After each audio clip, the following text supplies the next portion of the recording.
आप लोग के सामने मैं एक इंपॉर्टेंट बीमारी के बारे में बात करने जा रहा हूं और वो है आज का pandemic disease corona virus infection, आज जिसे कोविड-19 के नाम से जाना जाता है। ये पैंडेमिक डिजीज जिसे हिंदी में महामारी कहते हैं। आप लोगों ने सुना होगा किसी जमाने में कि पूरे मुल्क में हैजा फैल गया है या पूरे मुल्क में प्लेग फैल गया है। ये सब अपने आप में एक महामारी थे। उसी तरह से आज के टाइम की महामारी ये कोरोना वायरस डिजीज है।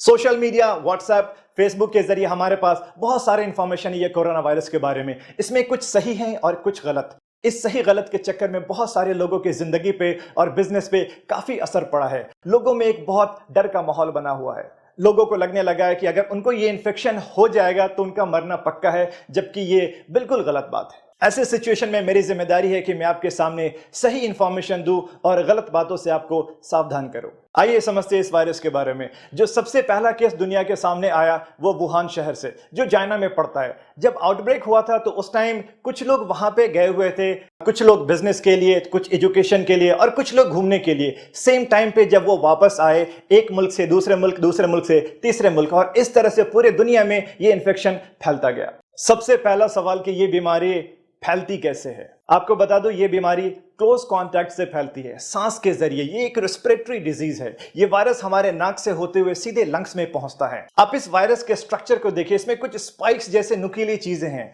और साथ में हमारे लंग्स का फोटो देखिए, कितने ब्रांचेस बने हुए। ये वायरस सीधे नाक के रास्ते से होते हुए हमारे लंग्स में जाता है और आसानी से चिपक जाता है। ये वहीं पे मल्टीप्लाई होता है, उसके बाद से नुकसान पहुंचाना स्टार्ट करता है। तो यहाँ पे साफ मतलब है कि जो ज्यादातर सिम्टम्स हमारे पास में आते हैं वो लंग्स से रिलेटेड होते हैं। और ये वायरस अगर आपके खाने के साथ पेट में जाए तो पेट में एसिड प्रोडक्शन होता है खाना पचाने के लिए, जिससे ये वायरस मर जाता है। तो इसका मतलब ये हुआ कि खाने से ये वायरस नहीं फैलता है। एक बहुत बड़ा कंफ्यूजन है लोगों में कि क्या नॉनवेज खाने से भी ये वायरस फैलता है। मैं आपको बता दूं, बिल्कुल नहीं फैलता है।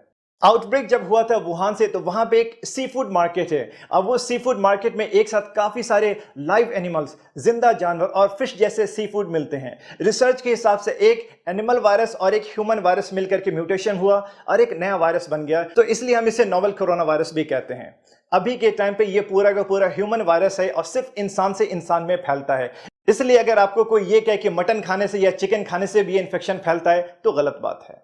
हाँ, वो जनरल प्रिकॉशन है कि हम जो भी खाना बनाएं उसको बहुत अच्छे से पका करके खाएं।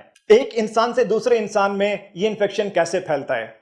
आप मान लो ये इन्फेक्शन मुझे हो चुका है और मुझे खांसी होना स्टार्ट हो चुका है, तो मेरे खांसी करने के दो तरीके होंगे। एक तो मैंने हवा में खांसी किया और दूसरा मैंने अपने हाथों पे खांसी किया। दोनों कंडीशन में मैं ये इन्फेक्शन एक दूसरे को फैला सकता हूं। अगर मैंने हवा में खांसी किया तो मेरे मुंह से वायरस निकला और वो 1 से 1.5 मीटर तक जाकर के नीचे चला जाएगा। उस बीच में अगर मेरे अगल बगल में कोई है तो उसके हाथ पे चिपक जाएगा वायरस या उसके मुंह पे लग जाएगा ये वायरस। अगर मैंने अपने हाथ पे खांसी किया और मैं अपने घर पे बैठा हूं तो मैंने पानी पीने के लिए जग को टच किया, फ्रिज खोला या किसी भी सामान को टच किया, और अगर मैं बाहर जाने के लिए निकलता हूं तो मैंने लिफ्ट को टच किया या किसी भी चीज को मैंने टच किया, उस बीच में कोई दूसरा इंसान आकर के उसी सेम चीज को टच करता है, तो ये हमारी नॉर्मल आदत होती है कि हम लोग अपने हाथ को बार बार अपने मुंह पे लगाते हैं, नाक को टच करते हैं, आंख को भी टच करते हैं। तो इससे आसानी से ये इन्फेक्शन उस इंसान को भी हो जाएगा। नाक पे वायरस गया, नाक से होते हुए सीधे लंग्स में चला जाएगा। लोगों में ये भी कंफ्यूजन है, ये वायरस हवा में भी उड़ता है क्या। आपको बता दूं कि ये वायरस हवा में नहीं उड़ता है। आपको जैसे मैंने बताया कि मैंने खांसी किया तो मेरे मुंह से वायरस निकल के 1 से 1.5 मीटर तक जाकर के नीचे चला जाता है।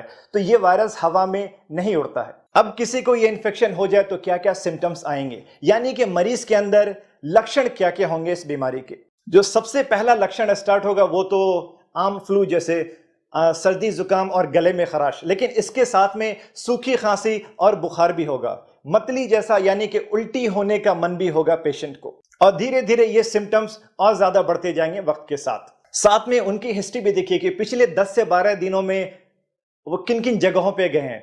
ये अगर वो जगह पे गए जहां पे ये इन्फेक्शन बहुत ज्यादा फैला हुआ है तो फिर ज्यादा चांसेस है कि इनको ये इन्फेक्शन हो सकता है। लेकिन इसका मतलब ये नहीं अगर किसी को भी सर्दी जुकाम और बुखार है तो सभी को ये इन्फेक्शन है। आप साथ में ये भी देखिए उनकी हिस्ट्री के 10 से 12 दिन में किन किन जगहों पे गए हैं। अगर ये उन जगहों पे गए जहां पे ये कोरोना वायरस का इन्फेक्शन बहुत ज्यादा फैला हुआ है तो हाँ, ऐसे केसेस में ये बीमारी होने के बहुत ज्यादा चांसेस हैं। 80 to 85% केसेस में सिर्फ माइल्ड सिम्टम्स आते हैं। माइल्ड का मतलब कि ज्यादा सीरियस सिम्टम्स नहीं होंगे, हल्का सा सर्दी जुकाम और बुखार। लेकिन 10 से 15% केसेस में ज्यादा सीरियस सिम्टम्स आते हैं कि जब सांस लेने में तकलीफ होने लगे, गले में बहुत ज्यादा दर्द होने लगे, जैसे सिम्टम्स लाइक अस्थमा और दमा जिसे कहते हैं इंग्लिश में